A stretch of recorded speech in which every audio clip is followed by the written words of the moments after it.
everyone, welcome back to my channel. I just wanted to come on here because I wanted to update what happened today at my anatomy scan. So first off, I apologize for this terrible lighting.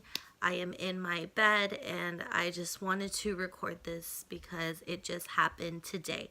Today is Friday. We had our anatomy scan, which usually happens around the 20-week mark, but I'm actually almost 22 weeks, and so we went in today for our appointment.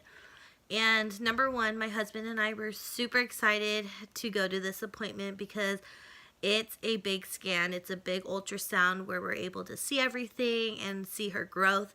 We haven't seen her on an ultrasound in a while. But anyway, so when we went to go to the ultrasound, there was a technician that was taking care of us. He was really sweet, and he was just showing us her brain, and he was measuring everything. They have a list that they go through, and we were about 30 to 40 minutes into the ultrasound, and he was having trouble because she wasn't really moving out of the way so he could get certain images that he needed. She had her arms and her legs kind of crossed, and so he kept like pushing and probing and like putting me in all these weird positions. And at one point, like, they tilted the bed like so far back that I was pretty much in a headstand, it felt like. So anyways, so he was trying to find something, and like I said, about 30 or 40 minutes into this, a doctor walked in. So if you guys are familiar, at least where we are, you don't want a doctor to come in on these visits, because when a doctor comes in, it usually means something's wrong. So he came in and he took over for the ultrasound tech, and he just explained that he was trying to get certain images because the tech couldn't find it.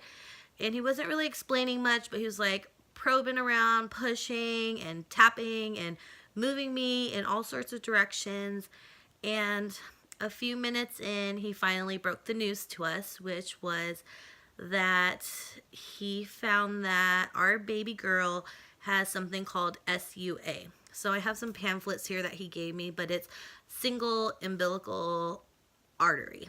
So there's different names to it, but that's the term he gave us. And if you're not familiar, because to be honest, I was not until this afternoon, but in a baby's umbilical cord, there's supposed to be 3 vessels, and our daughter just has 2.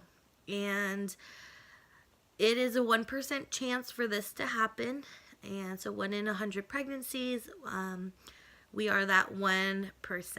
And at that point, I was pretty devastated. When he walked in, I already knew and had this like gut-wrenching feeling that something was wrong, because he is a high-risk perinatal doctor. And so he told us that she has 2 arteries in her umbilical cord and not 3.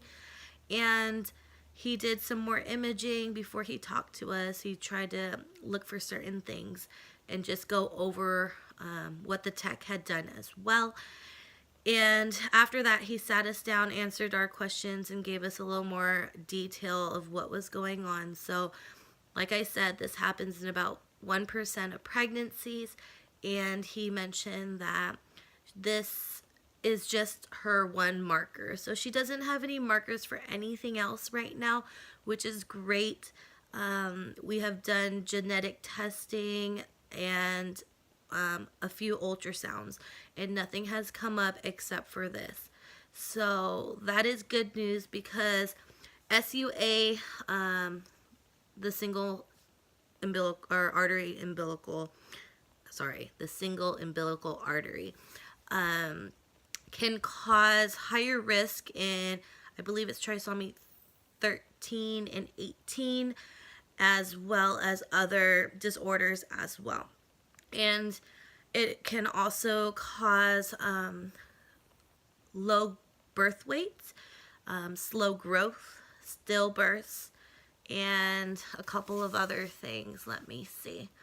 Preterm labor, and you're at a higher risk in your pregnancy. So hearing these kind of things was really devastating, just because, you know, you or at least for myself, we've been trying for a really long time. And sorry, I'm getting emotional, but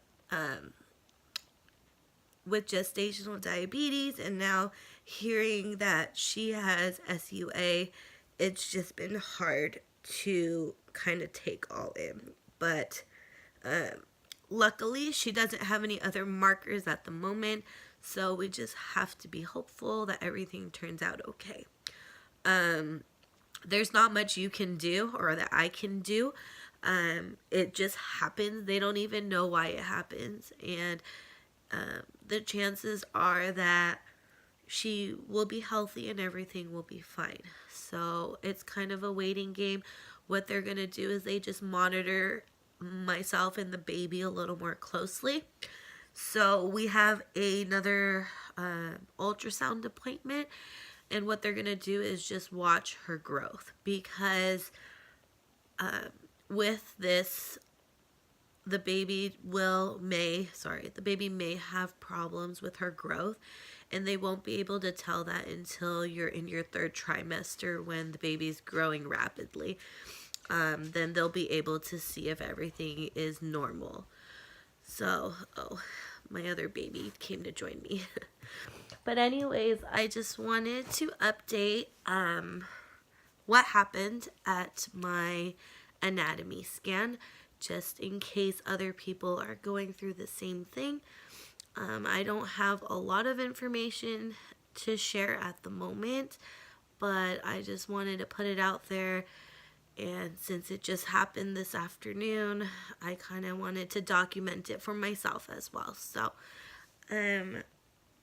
pretty much I did reach out to my OBGYN to ask if she thinks I need to do any further testing to see if there's anything wrong with our baby. But as of right now, it's just kind of a waiting game. But sorry, I've been rambling off for a little bit, but I just wanted to share the news with you guys. And if anybody's going through the same thing or has been through this, feel free to leave a comment. I will try to update you guys once I find out a little more information. And maybe I'll do another video with the clip where the high-risk doctor actually spoke about the SUA that he had found, because my husband was able to record some of it. And the last thing I wanted to mention that made me really sad was that we didn't get any photos from our ultrasound today. So I was looking forward to getting an updated version of ultrasound photos, because we have them all on our fridge. And just because we were so overwhelmed with the news and just talking to the high-risk doctor, we had forgot to ask him for some, because ultrasound tech had told us he was going to give us photos of our baby girl. But I think with all the changes and with the high-risk doctor coming in, that it just kind of got forgotten. So I'm a little bummed out about that as well. But anyways, thank you if you made it this far in my video, and I will update you guys and talk to you soon. Have a good weekend.